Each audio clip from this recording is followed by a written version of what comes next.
अस्सलाम वालेकुम, welcome to my YouTube channel. मैं हूं वकास आबिद और आप देख रहे हैं WordPress academy with Waqas Abid.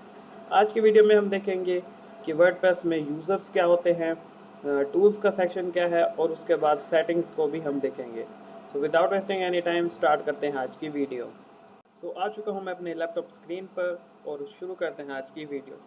आज की वीडियो में हम सबसे पहले देखते हैं कि यूज़र्स क्या होते हैं वर्डप्रेस में और आप न्यू यूज़र कैसे क्रिएट कर सकते हैं। सबसे पहले यहाँ पर हमारे पास प्लगइन्स के बाद यूज़र्स का एक ऑप्शन है। यहाँ पर अगर हम आकर देखें तो हमें यहाँ पर all users, add new user और प्रोफाइल का ऑप्शन मिल रहा है। सबसे पहले हम ऑल यूज़र्स को देख लेते हैं। अब यहाँ पर हमारे पास वो तमाम यूज़र्स की लिस्ट होगी जिन लोगों ने हमारी वेबसाइट पर साइन इन किया हुआ है। अब हम यहाँ पर अपने न्यू यूज़र खुद भी से भी क्रिएट कर सकते हैं। जैसे कि अगर मैं यहाँ पर ऐड न्यू यूज़र को क्लिक करूँ तो एक मैं न्यू यूज़र भी क्रिएट कर सकता हूँ। अब मैं ये देख सकता हूँ कि मेरे वेबसाइट पे किस किस ने किस तरह से लॉगिन किया हुआ है, उनका क्या क्या रोल है। जैसे कि यहाँ पर यूज़र नेम मिल जाता है एडमिन का, जो कि मैंने खुद लॉगिन किया हुआ है। उसके बाद नेम अगर मैंने अपना दिया होता है तो नेम आ जाता है। यहाँ पर ईमेल एड्रेस मिल जाएगा और यहाँ पर रोल मिल जाएगा कि इस यूज़र का रोल क्या है इस वेबसाइट में, और उसने अगर कोई पोस्ट किया तो वो कितनी की हैं। अब क्योंकि मैंने एडमिन के तौर पे इधर साइन इन किया हुआ है, लॉगिन किया हुआ है, तो यहाँ पर मेरा एडमिनिस्ट्रेटर का रोल शो हो रहा है। अब मैं यहाँ पर एक न्यू यूज़र क्रिएट करता हूँ तो यहाँ पर मैं एक न्यू यूज़र क्रिएट के लिए ऐड न्यू यूज़र पे क्लिक करूँगा और यहाँ से मैं एक न्यू यूज़र क्रिएट कर सकता हूँ। अगर आपकी वेबसाइट पर अगर कोई लॉगिन का या साइन इन का ऑप्शन होगा तो आप वहाँ से यूज़र्स खुद भी साइन इन और लॉगिन कर लेंगे और आपके पास ऑल यूज़र्स में उनका डाटा शो हो जाएगा। अब यहाँ पर सबसे पहले मेरे पास एक यूज़र नेम पूछ रहे हैं कि यूज़र नेम है, ईमेल है जो कि रिक्वायर है। आपको ईमेल एड्रेस ज़रूर देना होगा, फिर फर्स्ट नेम, लास्ट नेम, अगर उनकी कोई वेबसाइट है तो वो वेबसाइट का लिंक, और उसके बाद वो यूज़र का जो पासवर्ड है वो, और उसके बाद उसका रोल कि वो क्या रोल, क्या वो सब्सक्राइबर है, यानी कि कोई यूज़र है, कॉमन यूज़र है जो बस सब्सक्राइब कर रहा है ताकि उसके पास नोटिफिकेशन पहुंच जाए कि हमारी अगर कोई न्यू अगर हमने कोई पोस्ट किया है या कोई न्यू चेंज किया हमारी वेबसाइट पे तो उसका ईमेल उसके पास पहुंच जाएगा यूज़र के पास। जिस तरह से हम यूट्यूब पे अगर आप मेरे चैनल को अगर सब्सक्राइब करेंगे तो जैसे मेरी कोई न्यू वीडियो होगी वो आपके पास फ़ौरन उसका लिंक आ जाए, उसके एक नोटिफिकेशन आ जाएगी कि इस यूज़र ने एक न्यू वीडियो अपलोड की है। अगर आपको ये टेस्ट करना है तो आप अभी मेरे चैनल को सब्सक्राइब कर दें और देखिएगा जैसे ही मैं वीडियो अपलोड करूँगा तो आपके पास नोटिफिकेशन आ जाएगा। उसके बाद कंट्रीब्यूटर, क्या वो कंट्रीब्यूटर है यानी कि वो आपको कुछ किसी तरह की हेल्प कर रहा है, या वो ऑथर है यानी कि अगर कोई वो राइटर है, यानी कि अगर उससे आप की कोई टीम है जिसमें आपने अलग से आपके पास राइटर हैं, आपके पास अलग से एसईओ एक्सपर्ट्स हैं, तो आप यहाँ से उनका रोल मैनेज कर सकते हैं कि आप उन्हें क्या क्या अथॉरिटी देना चाहते हैं। उसी हिसाब से उनके पास जो डैशबोर्ड ओपन होगा उसके हिसाब से उनके पास ऑप्शंस अवेलेबल होंगे। क्या वो अगर ऑथर है तो उसके पास लिमिटेड ऑप्शंस अवेलेबल होंगे, उसके बाद एडिटर है तो उसके पास लिमिटेड ऑप्शंस अवेलेबल होंगे, अगर एडमिनिस्ट्रेटर है तो उसके पास फुल अथॉरिटी होगी। और ऐड न्यू यूज़र पे क्लिक करेंगे तो ये एक न्यू यूज़र ऐड हो जाएगा। उसके बाद हमारे पास प्रोफाइल का ऑप्शन मिल जाता है और हम यहाँ से प्रोफाइल्स को देख सकते हैं। विजुअल एडिटर, हमारे पास ये बेसिक ऑप्शन हैं जो कि हमारे पास सेटिंग में भी मिल जाते हैं। जैसे कि कीबोर्ड शॉर्टकट, टूल बार को दिखाना या नहीं दिखाना, अगर मैं यहाँ से इसे यहाँ से भी कर सकते हैं। फर्स्ट वीडियो में मैंने आपको बताया था कि हम कैसे इसको चेंज कर सकते हैं। ये बिल्कुल सेम वही चीज़ें हैं जो मैंने आपको फर्स्ट वीडियो में भी बताई थी। तो ये था यूज़र्स के बारे में। उसके बाद हम टूल सेक्शन पे आ जाते हैं। हमारे पास यहाँ पर डिफरेंट टूल्स हैं, जैसे कि सबसे पहले हमारे पास अवेलेबल टूल्स का ऑप्शन आ जाता है कि हमारे पास कौन कौन से वर्डप्रेस में बाय डिफ़ॉल्ट कौन कौन से टूल हमारे पास अवेलेबल हैं। तो यहाँ पर अभी फ़िलहाल हमारे पास एक ही टूल है जो कि है कैटेगरीज एंड टैग कन्वर्टर, यानी कि अगर आप अपने टैग्स को कैटेगरी में कन्वर्ट करना चाहते हैं, कैटेगरी को टैग में कन्वर्ट करना चाहते हैं, तो आप इस टूल को यूज़ कर सकते हैं और ये आपकी कैटेगरीज और टैग्स को कन्वर्ट कर देगा। सिंपल सा बेसिक सा टूल है। इसके बगैर भी आप खुद भी ये काम कर सकते हैं, ज़रूरी नहीं है कि आप यहाँ से यूज़ करें। उसके बाद मेरे पास इंपोर्ट का ऑप्शन है। ये भी एक इम्पोर्टेंट चीज़ है। अगर आपके पास आपने कोई वेबसाइट किसी और होस्टिंग पर या कोई और जगह पर आपने वेबसाइट बनाई हुई थी और वहाँ अब आपने वो वेबसाइट आपकी ख़त्म हो गई या किसी भी तरह से वो साइट जो है वो डाउन हो गई। अब आप वहाँ का जो डाटा था वो आप अपने एक न्यू वेबसाइट बनाई है और आप उस पे वो डाटा इस न्यू साइट पर अपलोड करना चाहते हैं या उस साइट को वहाँ से माइग्रेट करके इस वेबसाइट पर लेकर आना चाहते हैं, तो आप इंपोर्ट का टूल इस्तेमाल कर सकते हैं। यहाँ पर अगर आपके पास एक ब्लॉगर की वेबसाइट थी या आपके पास कोई आपके पास किसी भी और किस्म की वेबसाइट थी, तो उस हिसाब से जो उसके ऊपर जो डाटा होगा वो डिफरेंट फॉर्म में होगा। अगर आपने की ब्लॉगर वेबसाइट थी और आप वहाँ से जो पोस्ट वगैरह हैं, जो इमेजेस हैं, अगर वो यहाँ पर अपलोड करना चाहते हैं, तो आप इस सबसे पहले ब्लॉगर के ऑप्शन को देकर इंस्टॉल नाउ पे क्लिक करेंगे तो एक प्लगइन इंस्टॉल हो जाएगा आपके पास, जो कि आपको जो ब्लॉगर वेबसाइट पर आपकी जो पोस्ट वगैरह होंगी उसको आप अपनी वर्डप्रेस पे इंस्टॉल कर सकेंगे, इंपोर्ट कर पाएंगे। उसके बाद कैटेगरीज एंड टैग्स कन्वर्टर, ये भी वही टूल है जो अभी हमने देखा था।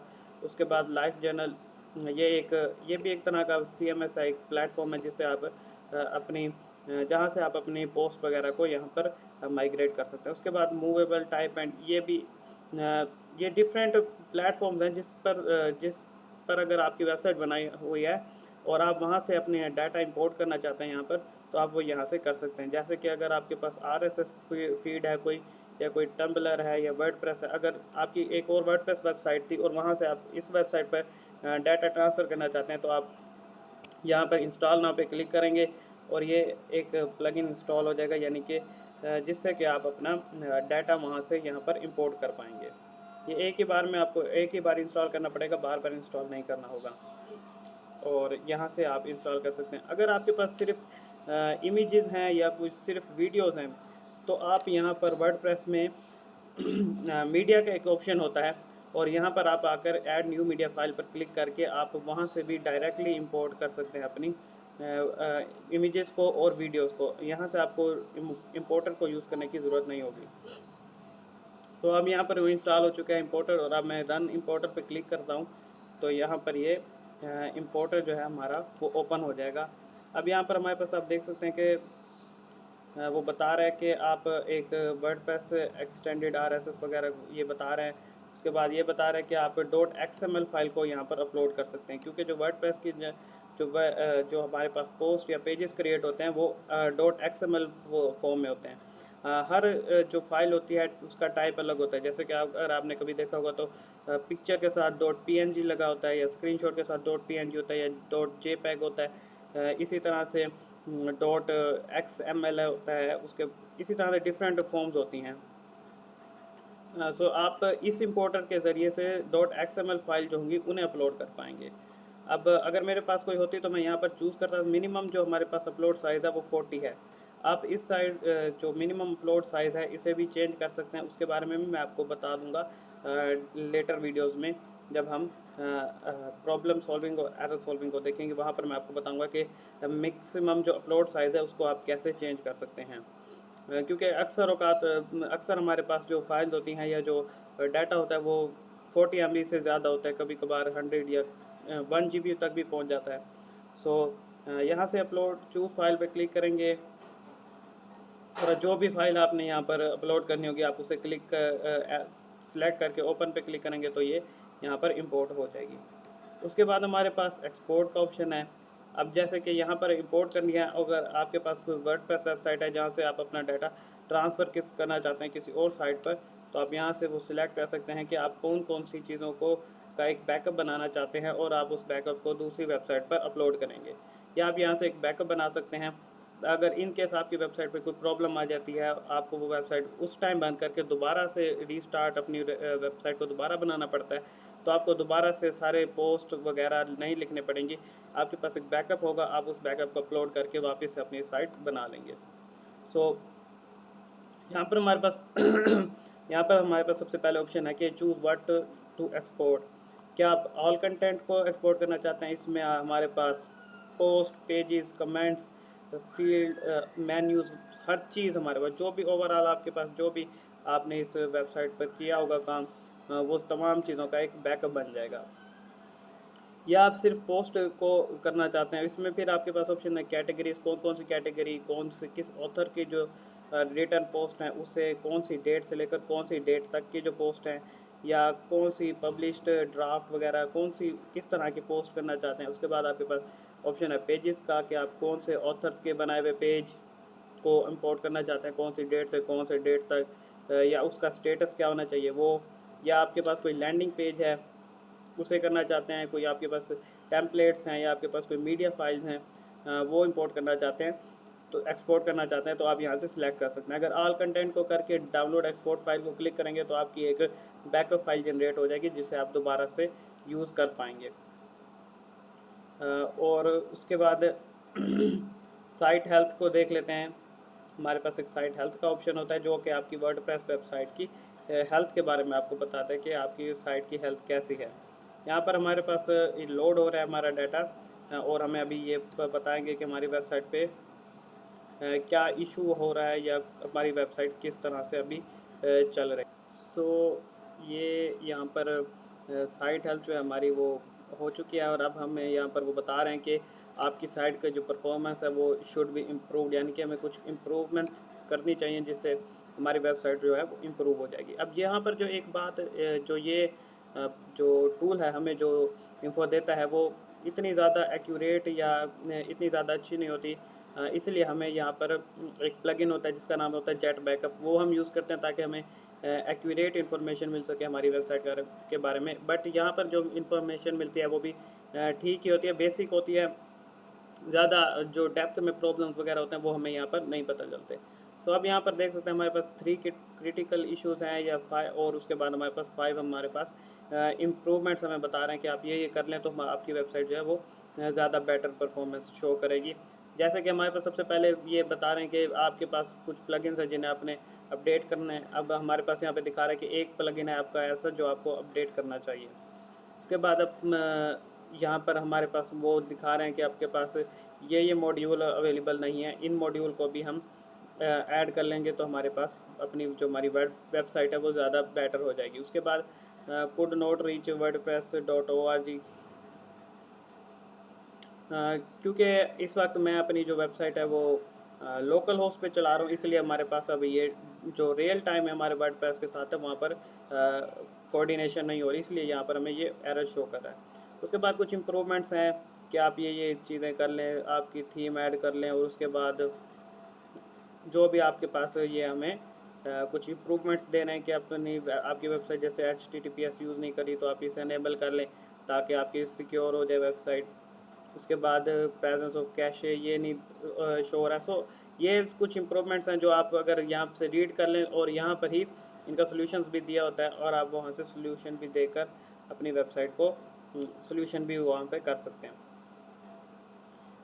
इसके बाद हमारे पास एक्सपोर्ट पर्सनल डाटा, यहाँ पर आपका जो पर्सनल डाटा होगा वो आप अगर एक्सपोर्ट करना चाहें, यानी कि जैसे कि आपका यूज़र नेम वगैरह है वो अगर एक्सपोर्ट करना चाहें तो आप वो एक्सपोर्ट कर सकते हैं ताकि आप वो किसी और अपनी वेबसाइट पर ऐड कर सकें। उसके बाद इरेज पर्सनल डाटा पे करेंगे तो आपका जो पर्सनल डाटा होगा वो इरेज हो जाएगा। सो ये था हमारे पास वर्डप्रेस में टूल्स का सेक्शन। अब हम चलते हैं वर्डप्रेस में सेटिंग्स का सेक्शन पर। अब यहाँ पर हमारे पास कुछ डिफरेंट चीज़ें हैं उसे हम देख लेते हैं। सबसे पहले हमारे पास जनरल का ऑप्शन है, जनरल के ऑप्शन में आ जाते हैं तो जहाँ पर हमारे पास साइट से रिलेटेड जो जनरल इन्फॉर्मेशन होगी वो हमें मिल जाएगी। जैसे कि सबसे पहले हमारे पास है वर्डप्रेस का हमारी वेबसाइट का जो टाइटल जैसे हमने दिया था इंस्टॉल के टाइम पे सिग्मा वर्डप्रेस। उसके बाद टैग लाइन देना चाहें तो आप टैग लाइन भी दे सकते हैं अपनी वेबसाइट की, जैसे कि सिग्मा कोर्स फॉर बिगिनर। अब मैं ये एक टैग लाइन ऐड कर देता हूँ और यहाँ पर सबसे लास्ट में आकर सेव चेंजेस पे क्लिक कर देता हूँ तो हमारी ये टैग लाइन है ये यहाँ पर ऐड हो जाएगी। अब मैं यहाँ पर विज़िट साइट पे क्लिक कर साइट को विज़िट करता हूँ तो हमारे टाइटल के साथ साथ हमारे पास हमारा जो टैग लाइन है वो भी शो हो जाएगी। जैसे कि आप यहाँ पर देख सकते हैं ये हमारा टाइटल है सिग्मा वर्डप्रेस और उसके साथ हमारे पास अपनी टैग लाइन आ रही है जो कि है सिग्मा कोर्स फॉर बिगिनर्स। तो आपको समझ आ गई होगी टैग लाइन क्या होती है और आपने कैसे ऐड करनी है। उसके बाद हम साइट का आइकन अगर अपलोड करना चाहें तो वो भी कर सकते हैं। उसके बाद यहाँ पर आपने अगर आपकी वेबसाइट पे HTTPS आपके डोमेन पर इंस्टॉल्ड है तो वो जब आप वर्डप्रेस इंस्टॉल करने लगेंगे तभी आप वहाँ से अपना HTTPS को सेट कर सकते हैं। और अगर बाय डिफ़ॉल्ट या बाय एनी चांस अगर आपकी वेबसाइट पर HTTP डोमेन पर तो इंस्टॉल्ड है बट वर्डप्रेस इंस्टॉल करने के बाद आपके पास HTTPS नहीं आ रहा, तो आप यहाँ पर अपनी जहाँ पर अगर आपके पास HTTP शो रहा है, आप यहाँ पर S राइट करके दोनों जगहों पर S राइट करके आप सेव चेंज करेंगे तो आपका HTTPS ओपन हो जाएगी वेबसाइट।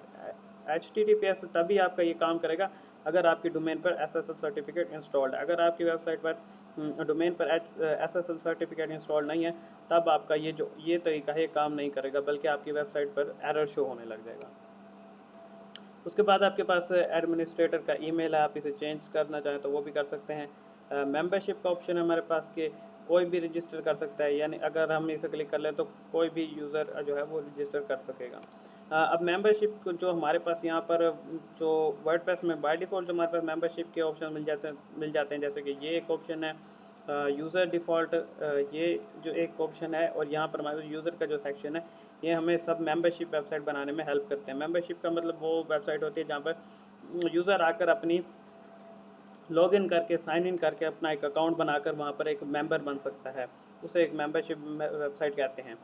अब यहाँ पर जो हमें वर्डप्रेस में ऑप्शन मिल जाते हैं वो बहुत लिमिटेड होते हैं, और हम उनसे ज़्यादा अपनी एक प्रोफेशनल वेबसाइट नहीं बना सकते, इसलिए हमारे पास एक प्लगइन होता है जिसका नाम होता है मेंबरशिप नाम से एक प्लगइन होता है, उसे हम इंस्टॉल करके हमारी वेबसाइट के ऊपर मेंबरशिप का जो ऑप्शंस है वो भी हम कर सकते हैं अपने पास है। सबसे पहले टाइम जोन का ऑप्शन, कि आपका जो टाइम जोन है वो आप यहाँ से सेट कर सकते हैं कि आप कौन से कंट्री में हैं, और उसके वहाँ उस कंट्री में टाइम जोन क्या है उस कंट्री का।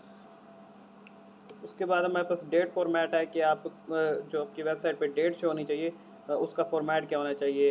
यहाँ पर डे, मंथ, ईयर, या ईयर, मंथ, डे, इस तरह से आप सेट कर सकते हैं, या आप कस्टम भी कोई सेटिंग बना सकते हैं अपना डेट फॉर्मेट। टाइम फॉर्मेट भी आप चेंज कर सकते हैं। उसके बाद आपका जो वेबसाइट पे जो वीक है वो किस डे से स्टार्ट होना चाहिए, मंडे, क्योंकि ये ज़्यादातर आप चेंज नहीं करेंगे। उसके बाद स्टार्टर टेम्पलेट्स का जो ऑप्शन आपको मिल जाता है, ये भी आप यहाँ से सेट कर सकते हैं। उसके बाद यूसेज ट्रैकिंग कर सकते हैं ताकि आपको पता चलता रहे कि आपकी वेबसाइट पे कौन से क्या यूज़र आ रहे हैं, नहीं आ रहे, ट्रैफिक आ रही है, नहीं आ रही, वो गूगल डिटेक्ट कर सके, इसलिए इसको आपने ओपन रहने देना है, अलाउ रहने देना। उसके बाद यहाँ पर सेव चेंजेस पे क्लिक करेंगे तो आपकी चेंजेस सेव हो जाएंगे। उसके बाद राइटिंग के सेक्शन में आ जाते हैं हमारे पास, और यहाँ देख लेते हैं हमारे पास क्या क्या ऑप्शन है। सबसे हमारे पास ऑप्शन है डिफ़ॉल्ट पोस्ट कैटेगरी, ये अनकैटेगराइज्ड है, यानी कि अगर आप कोई ऐसी पोस्ट बनाई है जिसको आपने कैटेगरी किसी भी कैटेगरी में ऐड नहीं किया, तो वो पोस्ट कौन सी कैटेगरी में जानी चाहिए, आप यहाँ से आप सेलेक्ट कर सकते हैं। अब यहाँ से कोई भी एक अगर चाहें तो आप कर सकते हैं सिलेक्ट, तब वो आपकी अगर कोई ऐसी पोस्ट होगी जिसको आपने किसी कैटेगरी में ऐड नहीं किया तो वो ऑटोमेटिकली उस यहाँ से जो आपने कैटेगरी सेट की होगी उसमें ऐड हो जाएगी। इसे ज़्यादातर अनकैटेगराइज ही रहने देना चाहिए। उसके बाद पोस्ट फॉर्मेट हमारे पास स्टैंडर्ड ही रहता है। उसके बाद हमारे पास यहाँ पर हमारे पास बता रहे हैं कि डिफ़ॉल्ट पोस्ट फॉर्मेट क्या है, यानी कि वो आपकी जो पोस्ट होनी चाहिए वो किस फॉर्म में जानी चाहिए, क्या वो चैट फॉर्म में होना चाहिए, साइड में gallery, link, image, code, video वगैरह किस फॉर्म में होना चाहिए, स्टैंडर्ड में होना चाहिए, ताकि उसमें हमारी फीचर्ड इमेज भी शो होगी, साथ में हमारे पास टाइटल है वो भी शो होगा। उसके बाद यहाँ पर मेल सर्वर की सेटिंग्स हैं कुछ, आप यहाँ से भी सेटिंग कर सकते हैं, और सी पैनल से भी जो आप अपना एक ईमेल बनाएंगे, ईमेल जो हमारे पास सी पैनल में हमें ऑप्शन मिलता है ईमेल का, उसके साथ कनेक्ट करके आप एक मेल सर्वर क्रिएट कर सकते हैं। अब यहाँ पर हमारे पास रीडिंग के सेक्शन में हम आए, और हमारे पास सबसे पहले एक ऑप्शन मिल रहा है योर होम पेज, यानी कि हमारा होम पेज क्या होना चाहिए, हमारा होम पेज कौन सा होना चाहिए, क्या कोई एक लेटेस्ट पोस्ट होनी चाहिए। अगर हम इसे सिलेक्ट कर लेते हैं तो हमारी जो भी हम पोस्ट करेंगे वो हमारा होम पेज बन जाएगा, हमारी जो लेटेस्ट पोस्ट होगी वो हमारा होम पेज शो हो जाएगी। अगर हम यहाँ पे स्टैटिक पेज को सिलेक्ट करते हैं तो हमारे पास यहाँ पर एक होम पेज का ऑप्शन है कि अगर हमारा जो होम पेज होना चाहिए, जो हमारा मेन पेज होना चाहिए, वो कौन सा पेज होना चाहिए। अब यहाँ से हम सिलेक्ट कर सकते हैं। अगर मैं अबाउट को सिलेक्ट कर लेता हूँ तो जो हमारा मेन पेज है वो अबाउट अस वाला पेज जो है वो हमारा मेन पेज बन जाएगा, यानी कि अगर वेबसाइट हमारी ओपन की जाती है तो सबसे पहले हमारा अबाउट अस पेज ओपन हो जाएगा। तो हम इसे होम पेज ही रहने देते हैं। अगर आपके पास दो हैं या दो से ज़्यादा होम पेज हैं तो आप उनमें से किसी एक होम पेज को सिलेक्ट कर सकते हैं। जैसे यहाँ पर मेरे पास दो हैं, बट मैंने यहाँ पर इस वाले होम पेज को सिलेक्ट किया हुआ है जो हमारे पास यहाँ पर अभी इस यहाँ पर शो भी हो रहा है, ये हमने सिलेक्ट किया हुआ है। उसके बाद हमारे पास पोस्ट पेज है कि हम कौन सा पोस्ट पेज कोई हम अपना एक अलग से पोस्ट पेज हमने क्रिएट किया तो हम वहाँ से सिलेक्ट कर सकते हैं। जैसे करके अगर हमारे पास एक ब्लॉग पेज है और उसे हम यहाँ से पोस्ट पेज सिलेक्ट करना चाहते हैं तो हम वहाँ से सिलेक्ट कर लेंगे और हमारी जितनी भी पोस्ट होंगी वो उसी पेज पर ही शो होंगी। उसके बाद blog page show at most, यानी कि आपने अगर जैसे ब्लॉग पेज बनाया है और उसे आप यहाँ से पोस्ट पेज सिलेक्ट कर लेते हैं तो उस पर आपकी कितनी पोस्ट शो होनी चाहिए। यहाँ बाय डिफ़ॉल्ट 10 है, आप जिसे कम भी कर सकते हैं, बढ़ा भी सकते हैं। उसके बाद यहाँ पर आप देख सकते हैं कि फीड्स जो मिनिमम आपको कितनी पोस्ट शो करनी है वो भी यहाँ पर दिखा सकते हैं। उसके बाद फीड फीड में जो फुल टेक्स्ट शो होना चाहिए या एक्सेप्ट शो होना चाहिए। अगर आपने एक्सेप्ट शो राइट किया होगा तो वो शो होगा, वरना शो नहीं होगा। उसके बाद यहाँ पर हमारे पास एक इम्पोर्टेंट ऑप्शन है, अगर आप इस ऑप्शन को सर्च इंजन विजिबिलिटी, अगर आप इस ऑप्शन को चेक कर लेते हैं तो आपकी वेबसाइट गूगल में कभी भी रैंक नहीं होगी और उसे गूगल कभी भी क्रॉल नहीं करेगा। अगर इसलिए इसे हमेशा ही अनचेक रहना चाहिए। अब क्योंकि मैं एक लोकल होस्ट पे हूँ तो ये गूगल इसे रैंक करेगा ही नहीं, इसे क्रॉल नहीं करेगा। तो ये ऑटोमेटिकली इसे मैंने यहाँ पर चेक कर दिया। उसके बाद सेव चेंजेस पे क्लिक करके आप चेंजेस को सेव कर सकते हैं। डिस्कशन में आ जाते हैं तो हमारे पास यहाँ पर कमेंट्स वगैरह का ऑप्शन मिल जाएगा कि हम कमेंट्स को सेट कर सकते हैं यहाँ पर। अब यहाँ पर हम अपने डिस्कशन पेज पर आ चुके हैं। यहाँ पर हमारे पास सबसे पहले ऑप्शन है डिफ़ॉल्ट पोस्ट सेटिंग्स का, कि क्या नोटिफिकेशन अनेबल करनी है या सबमिट कमेंट्स हमने अलाउ किए हैं। कमेंट्स की डिफरेंट हमारे पास सेटिंग मिल जाती हैं कि क्या यूज़र को लॉग इन होना चाहिए, उसी के बाद वो कमेंट कर पाएगा, उसके बाद कमेंट कितने दिन बाद वो कमेंट जो है वो अपने आप ख़त्म हो जाएगा। और डिफरेंट हमारे पास कमेंट्स के रिलेटेड ऑप्शन है। उसके बाद ये जो ऑप्शन है ये बिल्कुल ही आप कभी भी यूज़ नहीं करेंगे। इस मीडिया के ऑप्शन को हम चेक कर लेते हैं। हमारे पास यहाँ पर मीडिया का ऑप्शन है कि थंबनेल का डिफ़ॉल्ट हाइट विड्थ क्या होनी चाहिए, मीडियम साइज़, लार्ज साइज़ होना चाहिए। डिफरेंट पोस्ट के रिलेटेड हमारे पास यहाँ पर ऑप्शंस आ जाते हैं। उसके बाद हमारे पास परमालिंक्स का ऑप्शन है। ये भी एक बहुत ज़्यादा इम्पोर्टेंट है हमारे पास सेटिंग। परमालिंक हमारी जो पोस्ट होती हैं उनका लिंक होता है। हमारी जो पोस्ट होती है वो एक स्पेसिफिक फॉर्मेट में उनका एक लिंक जनरेट होता है। हम उसको जो फॉर्मेट है उसे यहाँ से चेंज कर सकते हैं परमालिंक के ऑप्शन से। जो बेस्ट फॉर्मेट है वो है आपकी साइट का नेम स्लैश उस पोस्ट का नेम। ये एसईओ के लिहाज से भी अच्छा है और यूज़र को भी याद रखने में आसानी होती है। आपकी कोई अगर पोस्ट है जिसमें आपने एक वर्डप्रेस के बारे में लिखा है और अगर वो इस फॉर्म में है कि वो डेट भी है, उसके बाद फॉर्म है, उस पोस्ट का नेम है, तो यूज़र को वो याद रखने में मुश्किल होगी। अगर आपकी जस्ट यूज़ वेबसाइट का नेम स्लैश उस पोस्ट का नेम है वर्डप्रेस स्लैश, अगर एक वर्डप्रेस वेबसाइट है सिग्मा वर्डप्रेस और वहाँ पे एक पोस्ट है व्हाट इज़ वर्डप्रेस। सो आपके अगर एक बार यूज़र आया, उसने वो पोस्ट देखी और वो दोबारा उस पोस्ट पे आना चाहता है तो वो डायरेक्ट आपकी सिग्मा वर्डप्रेस website.com/what-is-wordpress लिखेगा तो वो आपकी वेबसाइट पर डायरेक्ट उसी पोस्ट पर आ जाएगा। बट अगर वो किसी ऐसी फॉर्म में है कि वो नंबर्स में है या वो नेम है, उसकी डेट से पहले उस डेट है, उसके बाद उसका नेम आ रहा है, तो वो यूज़र के लिए याद रखना भी मुश्किल होगी, आसानी नहीं होगी। सो वो इसी लिहाज से भी आपके लिए ये परमालिंक इंपॉर्टेंट है कि आप ज़्यादातर डायरेक्ट पोस्ट नेम वाला ही ऑप्शन सेलेक्ट करें ताकि वो ऐप की वेबसाइट की एसईओ के लिए भी बेहतर हो और यूज़र एक्सपीरियंस को भी बेहतर बनाए। उसके बाद अगर आप कोई कस्टम बनाना चाहते हैं तो आप यहाँ से सेट कर सकते हैं। और उसके बाद सबसे लास्ट में हमारे पास प्राइवेसी का ऑप्शन है। आप यहाँ से अपनी वेबसाइट के लिए प्राइवेसी पॉलिसी का पेज है वो यहाँ से जनरेट कर सकते हैं। अब ओपन हो चुका है। यहाँ से हम एक प्राइवेसी पॉलिसी पेज क्रिएट कर सकते हैं और यहाँ से हमारे पास डिफरेंट अपना प्राइवेसी पॉलिसी पेज सेलेक्ट कर सकते हैं और यूज़ दिस पेज को करेंगे तो हमारे जो पेज है वहाँ पर एक प्राइवेसी पॉलिसी के हमारी जो पॉलिसीज़ हैं वो जनरेट हो जाएंगी। सो ये थी आज की हमारी वीडियो। इस वीडियो में हमने देखा कि यूज़र्स क्या होते हैं, टूल्स क्या होते हैं और सेटिंग्स क्या होती हैं। और इसी के साथ हमारा एडवांस लेवल ख़त्म हो चुका है। नेक्स्ट वीडियो से हम स्टार्ट करेंगे अपना सिग्मा वर्डप्रेस कोर्स का प्रो लेवल। उम्मीद है कि आपको वीडियो पसंद आई होगी। अगर वीडियो पसंद आई हो तो चैनल को सब्सक्राइब कर दीजिएगा, वीडियो को लाइक कर दीजिएगा और दोस्तों के साथ शेयर कर दीजिएगा। अगर कोई सवाल हो तो आप कमेंट सेक्शन में ज़रूर पूछेगा, मैं उसका जवाब ज़रूर दूँगा। अपना ख्याल रखिएगा, मिलते हैं नेक्स्ट वीडियो में, तब तक के लिए अल्लाह हाफिज़।